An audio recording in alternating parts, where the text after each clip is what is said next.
ઈ ગઢપણ જે કાઢવો એ બહુ દોયેલો. કારણ કે કીધું ને કે રોટલો ખવાય નહીં, શેરો મંગાય નહીં. કારણ કે મોઢામાં દાંત તો હોય નહીં ગઢપણમાં, એ રોટલો ખાવો કેમ અને શેરો માગવી તો તે જોયા જેવી થાય. કારણ કે દીકરાના વહુ હોય, આગના ભાણિયા હોય ને, એ રોટલો ખવાય નહીં, શેરો મંગાય નહીં. એ રોટલો ખવાય નહીં, શેરો મંગાય નહીં. એ માગવી તો જોયા જેવી થાય ગઢપણ. એ માગવી તો જોયા જેવી થાય ગઢપણ. એ દીકરા ના દીકરા મારે મને દીકરા. એ દીકરા ના દીકરા મારે મને દીકરા. એ વવારો ને કાય નો કહેવાય ગઢપણ.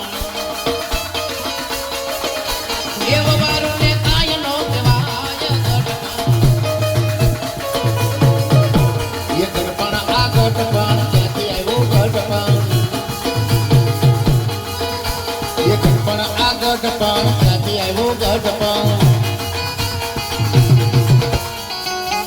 દીકરાના દીકરા મારે મને ઠીકરા. તમે જોજો દીકરાના જે દીકરા હોય ને બહુ લાઈટ થયા હોય. હકીકત છે.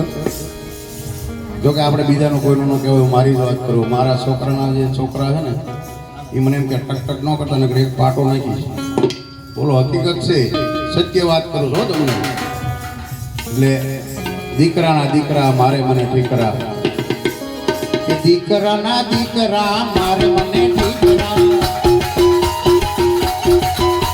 એ વવારો ને કાય નો કહેવાય ગઢપણ. એ વવારો ને કાય નો કહેવાય ગઢપણ. એ ગઢપણ આ ગઢપણ ક્યાંથી આવ્યું ગઢપણ. એ ખબર વિનાનો આવી જાય ગઢપણ. એ રૂપિયા